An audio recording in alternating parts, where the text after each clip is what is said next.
Hello viewers, நான் உங்கள் சூர்யா. நீங்கள் பார்த்துட்டு இருக்கிறது நம்ம லைஃப் டைரிஸ். இந்த எபிசோடில் ரீசெண்டாக இப்போ தேட்டர் ரிலீஸ் ஆன தாய் கிழவி படம் எப்படி இருக்குன்னு பார்க்கலாம் வாங்க.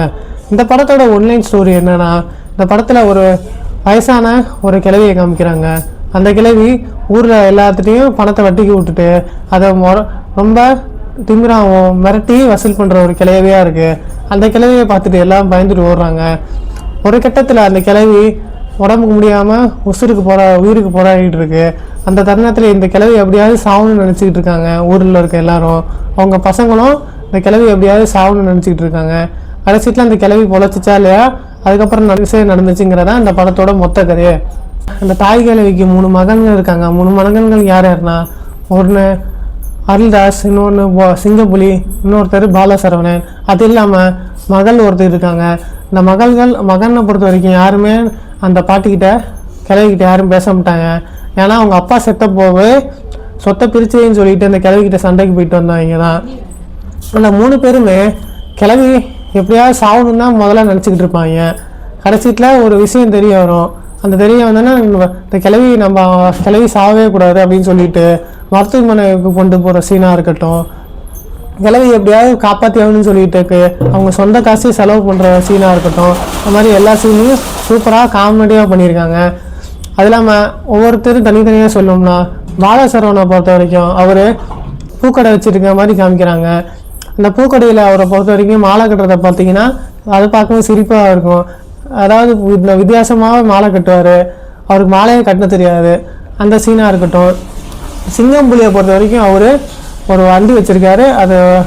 அதாவது ஊரில் பெரிய காரியம் இந்த மாதிரி விசேஷம்லாம் நடந்தால் கொண்டு போய் கேசட்டு கொண்டு போய் பாட்டு போகிற வேலையை பண்ணிக்கிட்டு இருக்காரு.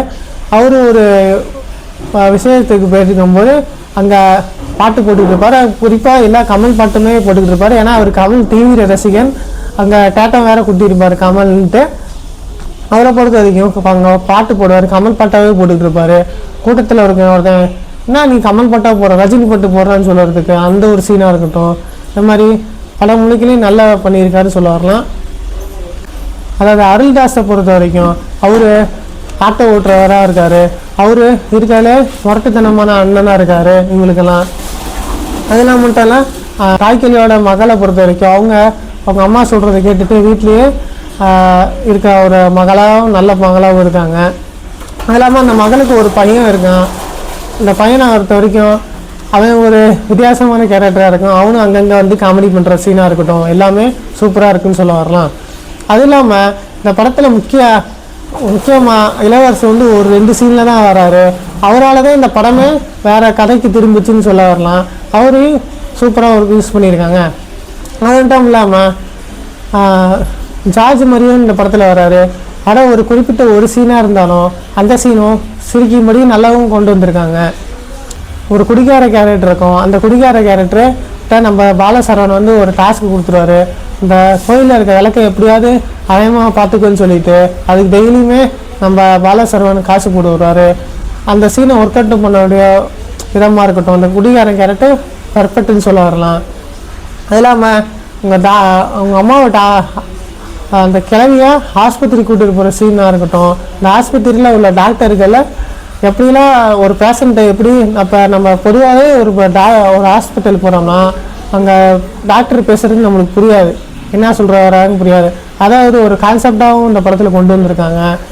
அதுவும் சூப்பராக ஒர்க் அவுட் ஆயிருக்குன்னு சொல்ல வரலாம். இந்த படத்தில் நடித்த இன்னொருத்தர் அவர் தான் முனிஷ்காந்த்.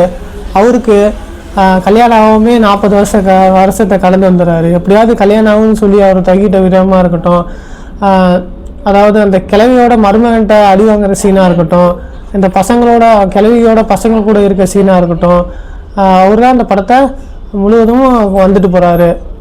கடைசியில் கிளைமேக்ஸில் அவருக்கு ஒரு நல்ல ஒரு விதமாகவும் அமையுது. அதுவும் பார்க்கவும் ஒர்க்கு சூப்பராக நல்லா இருக்குன்னு சொல்ல வரலாம். அது மட்டும் இல்லாமல் இந்த படத்தோட மியூசிக்கை பொறுத்த வரைக்கும் நிவாஸ் கே பிரசன்னாக தான் பண்ணியிருக்காரு. ஸ்டார்டிங்லேயே இருந்து எண்டு வரைக்குமே ஒரு நல்லா பண்ணியிருக்காருன்னு சொல்ல வரலாம். எங்கேயுமே சலிப்பாகவும் போராகவும் இல்லை. அவர் மியூசிக் பேக்ரவுண்டு எல்லாமே நல்லா இந்த படத்துக்கு ஏற்ற மாதிரி நல்லா பண்ணியிருக்காரு. அப்புறம் அந்த படத்தோட சினிமோட்டோகிராஃபரும் ஸ்டார்டிங்லேருந்து லாஸ்ட் வரைக்கும் படத்துக்கு என்னென்ன காட்சிகள் தேவையோ அதை கரெக்டாகவும் சூப்பராகவும் பண்ணியிருக்காரு. படத்தில் நடித்த ஃபீமேல் மெயின் ராதிகா அவங்களும் படத்தோட ஃபஸ்ட் ஹாப்பில் கொஞ்ச நேரமும் செகண்ட் ஹாப்பில் ஒரு 20 நிமிஷமும் வந்தாலுமே ஸ்க்ரீனை சூப்பராக தெறிக்க விட்ருக்காங்கன்னு சொல்ல வரலாம். அவங்களோட மேக்கப்பும் சூப்பராக இருக்குது. தாய்க்கிழவியான பர்ஃபெக்டான மேக்கப்பும் போட்டிருக்காங்க. இதோட டைரக்டர் சிவகுமார் முருகேசன், அவருக்கு இது டெபியூட் ஃபிலிம். சூப்பராக பண்ணியிருக்காரு. அதாவது எல்லா சேனல்லையும் கொண்டு வந்திருக்காரு.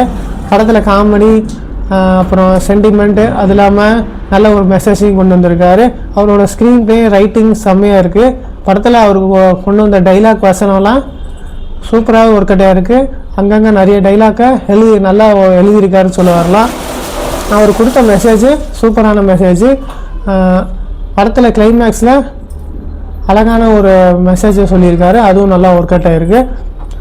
மொத்தத்தில் அந்த படத்தை பார்க்கலாமா வேணாமான்னு கேட்டிங்கன்னா, என்னடா நிறைய பேர் சொல்கிற மாதிரி நீங்கள் அந்த மாதிரி ஃபுல்லாகவே பாசிட்டிவாக தூக்கி வச்சு கொண்டாடுறீன்னு நினைக்கிறீங்கன்னா, கண்டிப்பாக அந்த படத்தில் அவ்வளோ ஒர்த் இருக்குது. எல்லோரும் போய் ட்ரை பண்ணுங்கள். இந்த படத்தில் நிறைய காமெடி சீனும் வருது. அது இல்லாமல் நல்ல மெசேஜும் சொல்லியிருக்காங்க. ரொம்ப நாள் கழித்து இப்படி ஒரு படம் வந்ததுக்கு அந்த டைரக்டருக்கு தான் நம்ம எல்லோரும் வாழ்த்து சொல்லணும். நீங்களும் தாராளமாக போய் தேட்டரில் போய் படத்தை பார்த்து என்ஜாய் பண்ணுங்கள். இந்த படத்தில் எந்த ஒரு அதல் கண்டென்ட்டும் இல்லை. ஒரு சில மதுரைக்கு ஸ்லாங்ஸில் சில கெட்ட வார்த்தைகளை யூஸ் பண்ணியிருக்காங்க. அதை மட்டும் மைண்டில் வச்சுக்கோங்க. நான் உங்களை அடுத்த ஒரு நல்ல வீடியோவோடு சந்திக்கிறேன். இது நான் உங்கள் சூர்யா.